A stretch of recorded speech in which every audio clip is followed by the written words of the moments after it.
Hello दोस्तों, मैं हूँ मौली। कहानी सुना रही हूँ दिल के इनबॉक्स से पार्ट 2 पहला प्यार एपिसोड 5। हाय दोस्तों, मैं हूँ शिवांगी।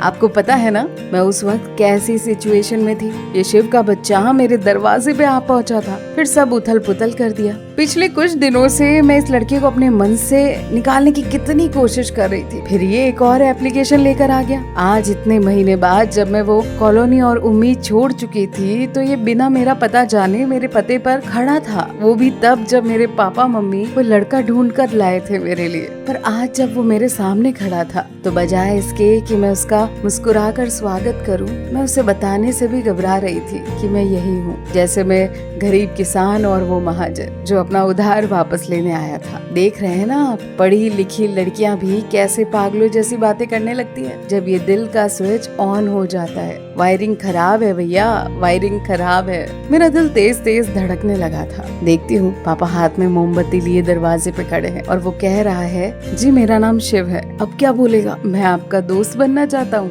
यही तो बोला था ना मुझसे भी इसने। पापा ने कहा, हाँ आओ बेटा। मैं भागकर नीचे गई। अपने कमरे में एक सेकंड के लिए ड्रेसिंग टेबल के सामने खड़े होकर ये भी देखा कि मैं ठीक तो लग रही हूँ ना। फिर ड्राइंग रूम में घुसी, उसे देखकर मुस्कुराई। मुस्कुराना ही था। ये कमबख्त लड़का मेरे दिल में मुस्कुराहट जो बिखेर देता था। पापा हम लोगों को बिठाकर अंदर चले गए। वो कुछ देर तक मुझे देखता रहा। मैंने अचानक रियलाइज किया कि मैं शर्मा रही हूँ। मैं जानती थी कि वो क्या कहने वाला था। वो बोला, तो फिर उसका क्या बोलूं मैं? अगर मुझे चाहता था तो बोलता क्यों नहीं? ये खेल क्यों खेल रहा था? वैसे ही मेरी शादी के प्रपोजल आ रहे थे। कुछ दिनों में तो मैं फुर होने वाली थी।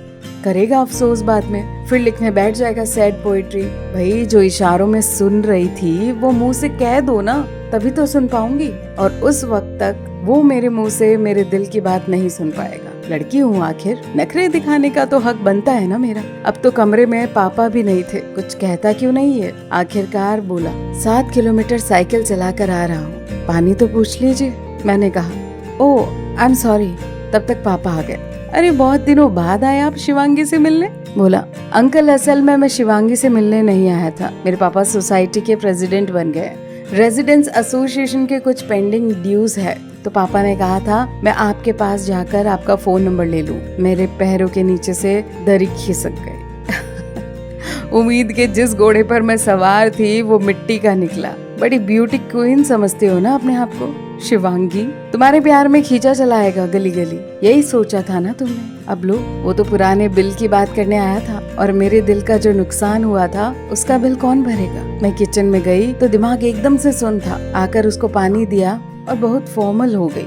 कहा, कैसे हो तुम शिव? पढ़ाई वढ़ाई चल रही है ठीक? तो वो कुछ कहता उससे पहले पापा बाहर आ गए थे। एक कागज में उन्होंने सारे डिटेल्स लिख दिए थे। वो उठ खड़ा हुआ, बोला, अंकल मैं चलता हूँ। पापा ने कहा, अरे बेटा चाय तो पी लेते। वो बोला, नहीं अंकल, 7 किलोमीटर साइकिल चला के जाना है, देर हो जाएगी। मैं उसे दरवाजे तक छोड़ने गई। आया था तो कितना अपना लग रहा था वो, और जा रहा था तो कितना अजनबी। मैंने कहा, ऑल द बेस्ट शिव।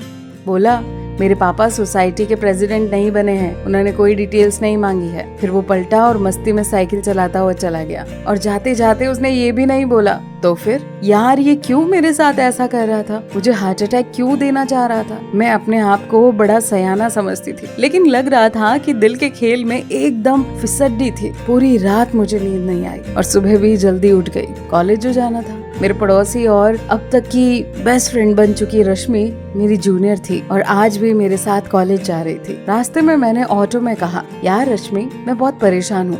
रश्मि बोली, यार शिवांगी मैं भी बहुत परेशान हूँ और कल मुझे पता लग गया है कि मेरी ये परेशानी तू दूर कर सकती है। मैंने कहा, अब क्या हो गया? उसने कहा, मुझे यार बहुत बड़ा वाला क्रश हो गया है अपने क्लास के एक लड़के पर। 6 महीने से उससे बात करने की हिम्मत ही नहीं कर पा रही हूँ और कल उसे तेरे घर पर देखा। तो शिव को कब से जानती है? मैंने सोचा, वाह बहुत बढ़िया, बस इसी की तो जरूरत थी। मेरी पहले के उलझी हुई कहानी में बस तुम्हारी उलझन की ही कमी थी। आगे क्या हुआ सुनने के लिए सुनते रहिए दिल के इनबॉक्स से। कहानी सुना रही हूँ